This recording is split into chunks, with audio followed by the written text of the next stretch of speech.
neste momento, Deus, através desta emissora, leva até você mais um programa de fé, com hinos, orações e uma palavra poderosa a seu favor.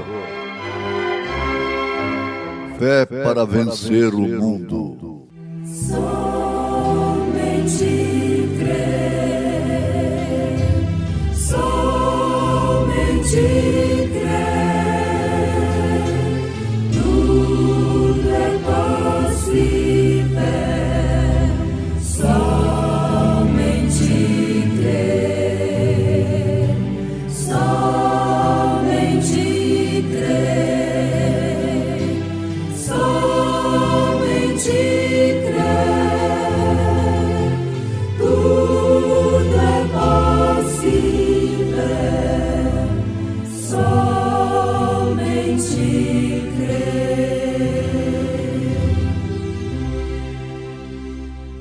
Então ele me disse: peço-te, arremessa-te sobre mim e mata-me, porque angústias me têm cercado, pois toda a minha vida está ainda em mim. Só o tocar de tua mão, Senhor.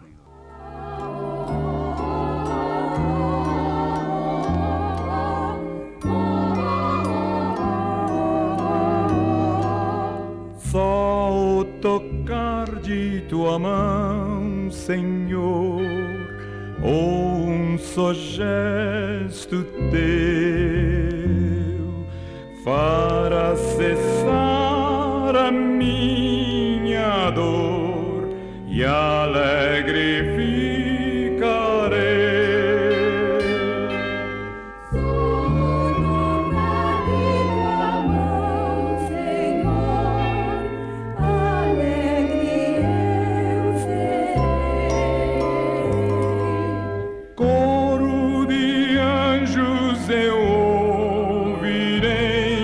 Cantando em meu coração.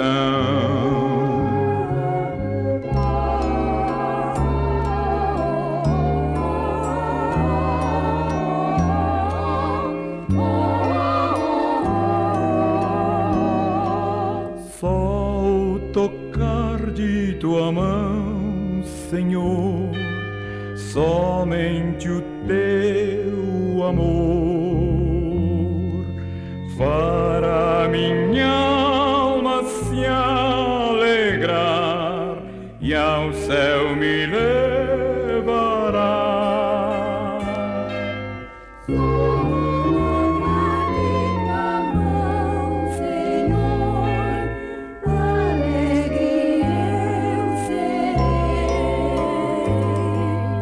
Coro de anjos eu ouvirei, cantando em meu coração.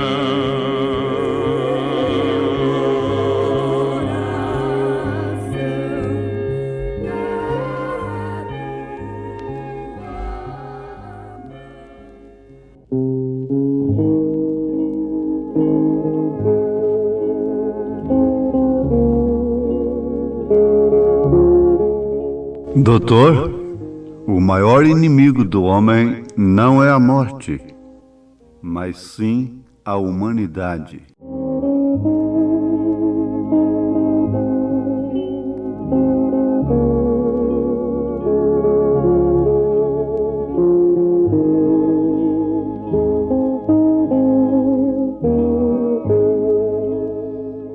O maior inimigo do homem não é a morte, mas sim a humanidade. É o bilhete de um moribundo que estava vivendo uma vida artificial e que antes de pedir para tirar aqueles aparelhos que lhe dava a vida artificial, deixou um bilhete para o seu médico, um grande médico famoso, dizendo: doutor, o maior inimigo do homem não é a morte, mas sim a humanidade. Ouvintes, a morte apavora. A morte é um nome que somente soa bem quando parte do lado do inimigo. Quando alguém sabe que o inimigo morreu. O inimigo pode ser um câncer. O inimigo pode ser um tumor qualquer, uma enfermidade qualquer.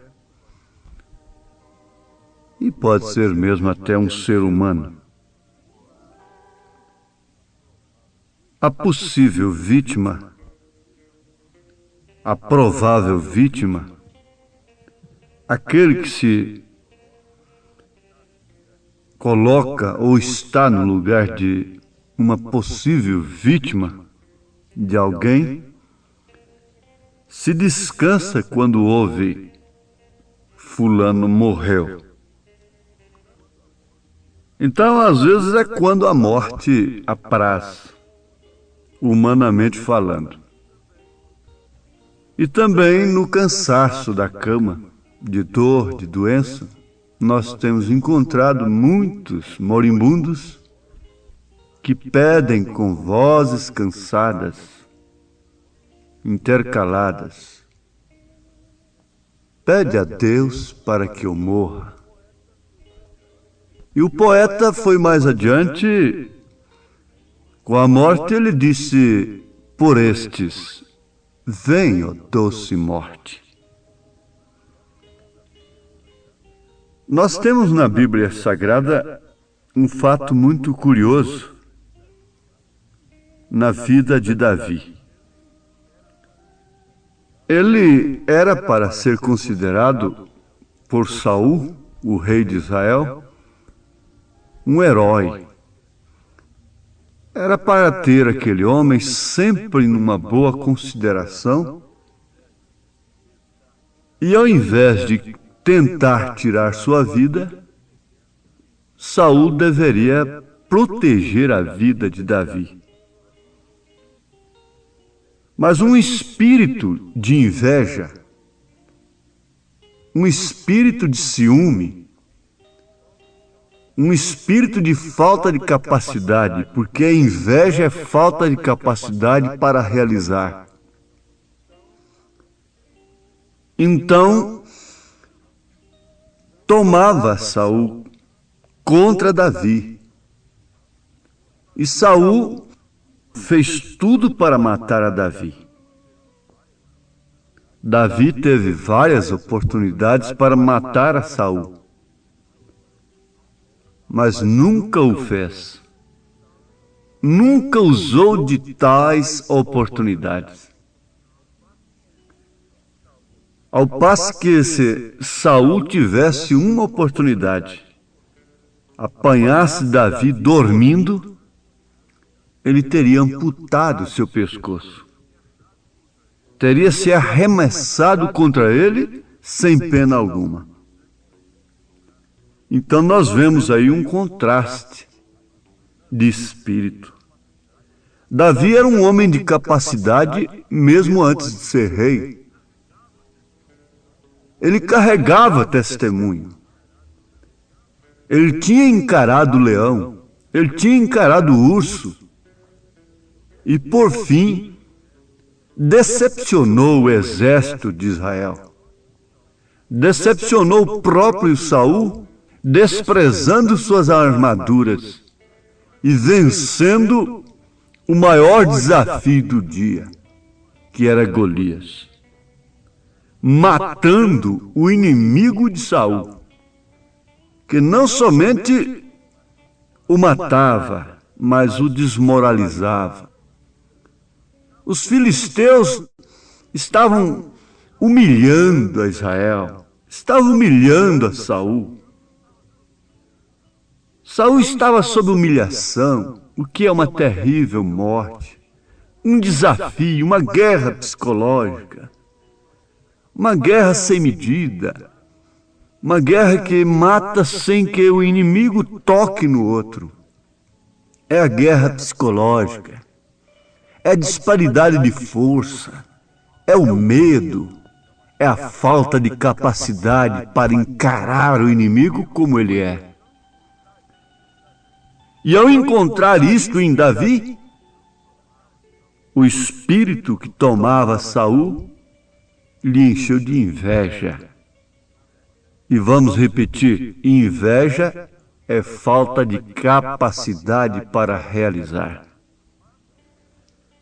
Mas o fim de Saul foi interessante. Foi morte. E a morte de Saul deveria ter causado muita alegria para Davi, o que não aconteceu. Davi era um homem que não podia dormir tranquilo. Tinha que entrar e sair com prudência. Ele não tinha paz. Era um homem sem paz. Depois de fazer tanto bem pelo seu povo, ele não podia dormir. Ele não podia descansar em paz. Ele não podia gozar de seu lar. Ele não podia fazer nada. Ele tinha que sempre estar fugindo de Saul. Sempre com cuidado. Mas de repente um amalequita. Veja que nem mesmo foi um israelita. Amaleque. Amalequitas. Um amalequita vinha da tribo nômade, descendente de Amaleque. Mas veja o que é a semente. Amaleque, neto de Esaú. Quem foi Esaú? Foi um homem que foi aborrecido desde o ventre. Você sabe, a Bíblia diz que Deus amou a Jacó e aborreceu Esaú, mesmo antes de qualquer um dos dois fazer bem ou mal. E esse amalequita veio de um neto de Esaú, aborrecido de Deus. Esse amalequita é quem levou a notícia, a grande nota. Ele pensou em ser exaltado por Davi. Ele saiu correndo com tudo que tinha. Ele reuniu todas as forças do ministério de um neto de Esaú, de um ministério aborrecido por Deus, para dar a notícia. Naquele tempo houvesse telefone, ele telefonaria primeiro. Houvesse um avião a jato, ele tomaria o jato. Mas ai do jumento, do camelo, ou das pernas do amalequita, do neto de Esaú, a quem Deus aborreceu desde o ventre. Aqueles que dão as notícias. E que prazer! Vou contar para Davi que o seu maior inimigo está morto. E chegando lá, isso você encontra segundo o livro de Samuel, capítulo 1. Saul perguntou: quem és tu? E eu lhe disse, lendo na Bíblia, sou amalequita. Isto é, sou neto de Esaú, o aborrecido por Deus. Então ele me disse: peço-te, arremessa-te sobre mim e mata-me, porque angústias me têm cercado, pois toda a minha vida está ainda em mim.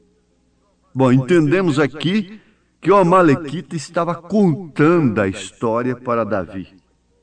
E, continuando na grande mensagem, ele disse para Davi: arremessei-me, pois, sobre ele e o matei, porque bem sabia eu que não viveria depois da sua queda, e tomei a coroa que tinha na cabeça e a manilha que trazia no braço e as trouxe aqui a meu senhor. Isto serve para todos, nós, crentes e descrentes. Jesus disse: orai pelos vossos inimigos, isto é, amai os vossos inimigos e orai pelos que vos aborrecem. Davi deveria ter exaltado aquele homem, mas ele não o fez. Se deu justamente o contrário. Então Davi apanhou seus vestidos, rasgou em sinal de protesto, como também todos os homens que estavam com ele. Ao invés de fazer uma mesa redonda, dando aquele ar de tristeza hipócrita, plantearam e choraram e jejuaram até a tarde por Saul e por Jonatas, seu filho, e pelo povo do Senhor, e pela casa de Israel, porque tinham caído à espada. Disse então Davi ao mancebo que lhe trouxera a nova, a grande mensagem do dia: assenta-te à minha direita aqui, você vai ser meu assessor, você foi o portador da grande mensagem. Não, Davi tinha um coração segundo Deus. Davi não fez assim. Diz: de onde és tu? E disse ele: sou filho de um homem estrangeiro, amalequita, eu sou neto de Esaú. E Davi lhe disse: como não temeste tu estender a mão para matares ao ungido do Senhor?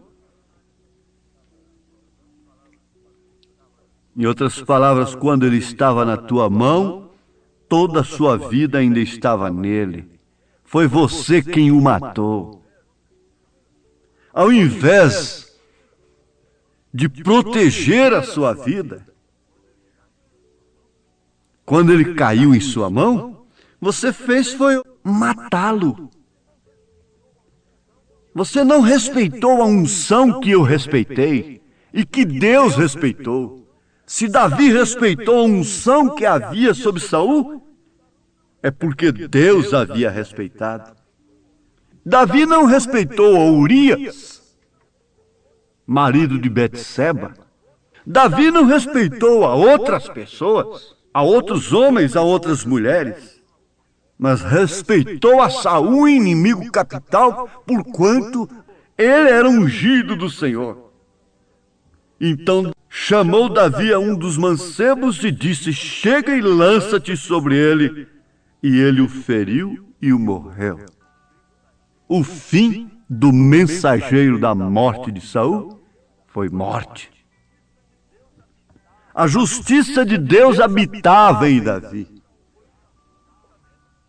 Foi isto justamente que o salvou da morte. Foi isso que mostrou que ele tinha um coração não segundo Esaú, que ele não era um neto de Esaú, mas vindo até de uma prostituta, Raabe. Era a raiz de Jessé, era o escolhido de Deus. A justiça de Deus habitava em Davi a ponto de lhe dar ordem, dizer: este homem precisa morrer, falando de si mesmo. Ele aplicou a mesma sentença para si, mas como a justiça de Deus é que estava fazendo aquilo, não tu revelou a carne e o sangue, mas é a minha justiça. Natã lhe respondeu: certamente não morrerás. Doutor, o maior inimigo do homem não é a morte, mas sim a humanidade. De que vale uma vida artificial?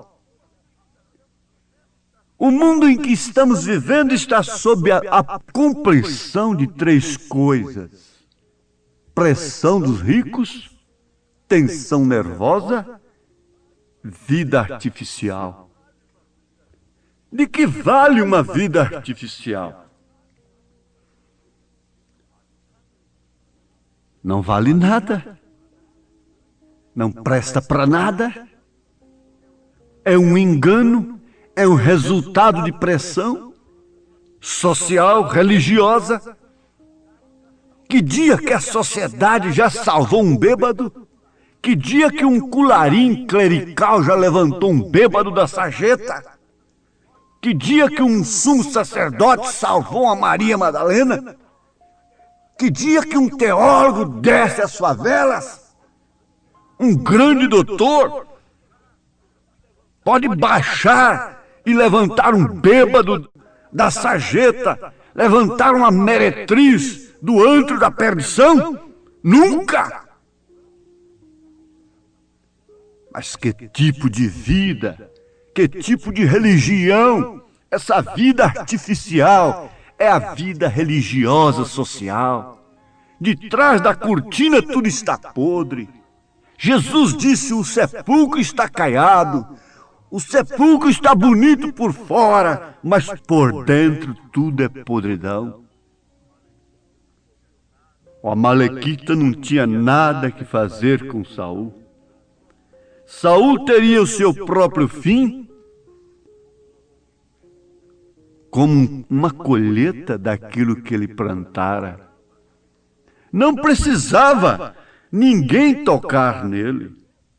Se Davi não o fez, por quê outro fazer? Mas somente um neto de Esaú podia fazê-lo, aborrecido por Deus desde o ventre. Então, isto agora leva a cada um que está me ouvindo a entregar a sua questão a Deus, entregar seus cuidados a Deus, entregar sua doença a Jesus, entregar seu maior inimigo, que é o ego, é a razão, são os sentidos, os seus sentidos feridos. Entregar tudo isto ao Senhor, certo de que Ele tem cuidado terno, Ele pode te cercar, como cercou Samaria de um exército de fogo, que o homem natural não vê, mas o espiritual pode ver. Então, sendo espiritual, você pode se ver cercado do cuidado terno do Salvador.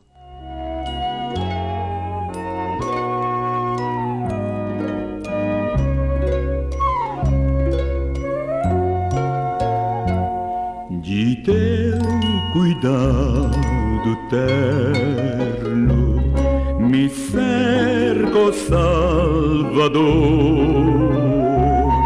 porque se tu ao longe estás, eu fico sem vigor. Ao pé de mim preciso, meu Deus, meu Pai, te ver, e tua forte mão sentir, a minha mão suster. Nesse instante nós pedimos justamente isto, um coração segundo Deus, não uma posição segundo os homens, segundo a sociedade, a política, a religião, mas um coração segundo Deus, no qual habita a sua justiça. Daí então o poder sobre a doença, o poder sobre o seu maior inimigo, que é o seu próprio ego, seus sentidos, que geram a dúvida na palavra de Deus, a dúvida nos verdadeiros ministérios de Deus. Que Deus te abençoe agora, em nome de Jesus Cristo. Amém.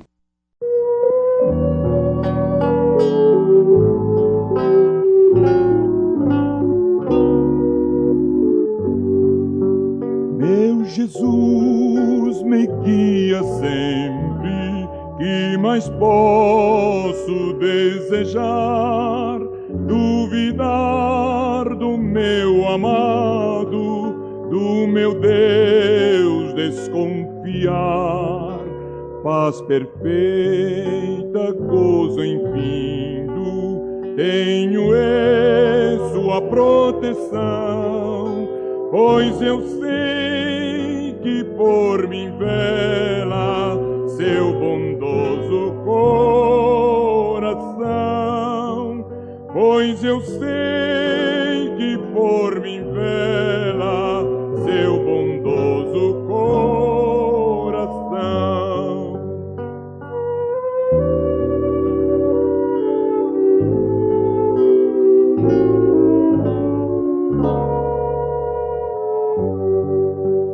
Meu Jesus me guia sempre pelo seu tão terno amor, vida santa, glória eterna, me garante o Salvador. Oh, muito breve vem o dia, o da grande redenção, quando salva transformada há de ser a criação, quando salva transformada há de ser a criação.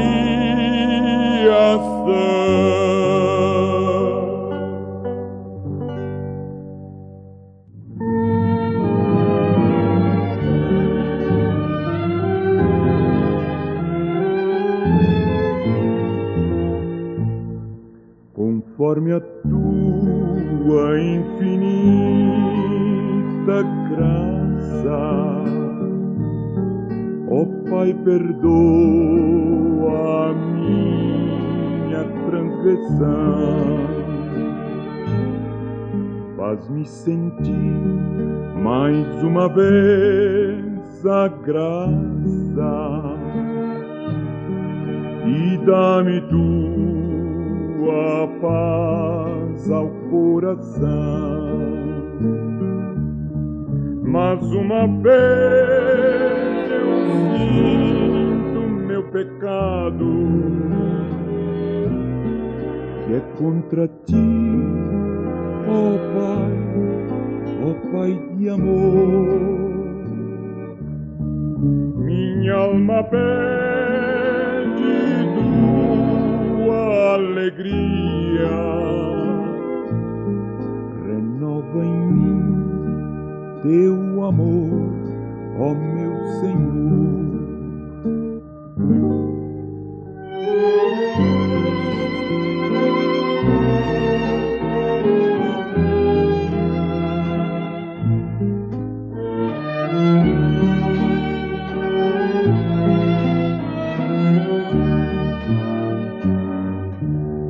Meu coração a ti eu ofereço, perdão imploro, meu Senhor e Rei, conforme a tua infinita graça, misericórdia sim alcançarei. Mas uma vez eu sinto meu pecado, que é contra ti, ó Pai de amor. Minha alma pede tua alegria, renova em mim teu amor, ó meu Senhor.